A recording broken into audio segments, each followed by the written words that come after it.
कुरुक्षेत्र में आयोजित भाजपा की विजय शंखनाद रैली में सीएम नायब सैनी ने किसानों के लिए कई बड़ी घोषणाएं की।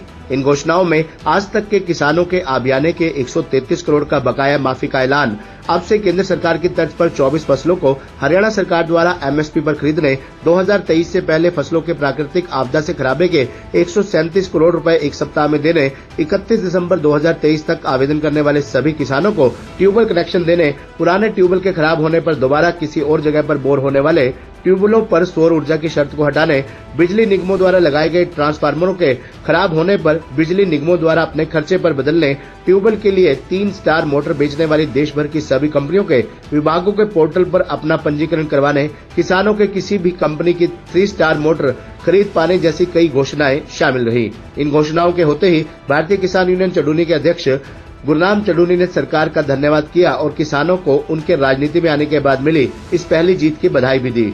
पिपली पैरागेट में पहुंचे गुरनाम चंडूनी ने पत्रकारों से बातचीत करते हुए कहा कि उन्होंने संयुक्त संघर्ष पार्टी के सभी सीटों पर चुनाव लड़ने और किसानों की एमएसपी पर सारी फसलें खरीदने की घोषणाएं की थी। यही वजह है कि सरकार द्वारा चुनाव के दिनों में ये घोषणाएं की गई हैं, ताकि चुनाव से पहले किसान कोई आंदोलन न करे और उनकी नाराजगी दूर हो। उन्होंने स्पष्ट किया कि सरकार की इन घोषणाओं का वो आभार प्रकट करते हैं, परंतु इन घोषणाओं से किसानों की नाराजगी दूर नहीं होगी। सरकार की घोषणाएं वोट में कन्वर्ट नहीं होंगी।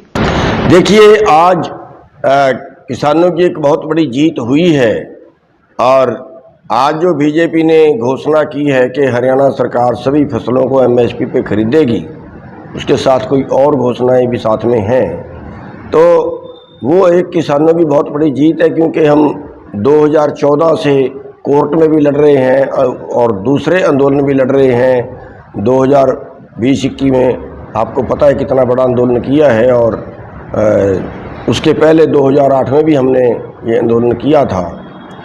और उसके बाद जब अब हमने संयुक्त संघर्ष पार्टी बनाई है और जब हम ग्राउंड पे उतरे हैं कि अब इलेक्शन लड़ेंगे, अब उस कुर्सी पे बैठेंगे जहां कानून बनते हैं, जहां बीजेपी ने और कांग्रेस ने कानून नहीं बनाए वहां हम खुद बैठ के कानून बनाएंगे, तो आज बीजेपी की हवा सरक गई है।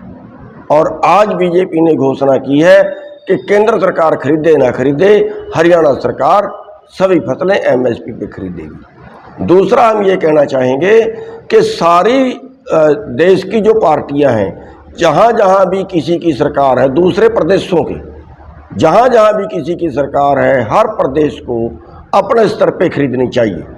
जैसे पहले तेलंगाना सरकार जो केसीआर की सरकार थी, वो अपने स्तर पे सारी फसलें खरीदती थी, ऐसे ही जो अब बीजेपी ने हरियाणा में किया है, इसी तरह से सारे देश के अंदर, चाहे वो पंजाब की सरकार हो, चाहे वो उत्तर प्रदेश की हो, चाहे वो किसी और स्टेट की हो, उन सभी को जो है सारी फसलें एमएसपी पे खरीदनी चाहिए।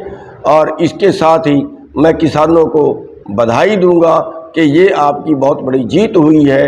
राजनीति में जाने का पहला फल जो है वो आपको मिल गया है, पहली जीत जो है वो आपकी हो गई है। और इसके साथ ही मैं बीजेपी का धन्यवाद भी करना चाहूँगा। मुआवजे को लेकर बात करी है तो किसानों के मुआवजे की बात भी हुई है। 2023 के बाद उनको मुआवजा प्राकृतिक के लिए जो पेंडिंग पड़ा हुआ वो भी दिया जाएगा, इसके बारे में? हाँ, कई घोषणाएं बीजेपी ने आज की हैं, उसके लिए मैं उनका धन्यवाद भी करना चाहूँगा।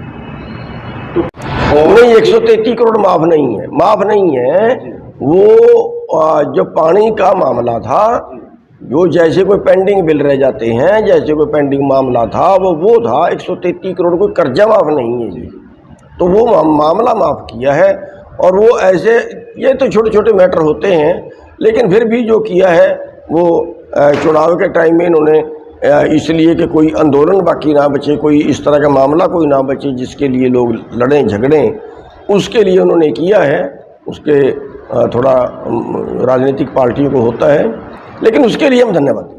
कहीं ना कहीं विधानसभा इलेक्शन में लगभग 1 या सवा महीना बचा है, क्या बीजेपी सरकार किसानों को अपने हितों में करने के लिए ये सब घोषणाएं जो? देखिए, किसान उनके हित में नहीं होंगे। किसान के अंदर जो गुस्सा था, अब देखिए तो फिर मतलब ऐसा मामला है ना कि पहले तो पीट दो और फिर उसको गुड़ खिला दो। अब पीटने के बाद गुड़ खिलाएंगे तो ये कहेंगे देखिए हमने आपको मीठा खिलाया है, तो वो तो कोई बात बनेगी नहीं, कोई मानेगा नहीं। वो तो मेरे को नहीं लगता कि बीजेपी को कोई इसका खास फायदा होगा।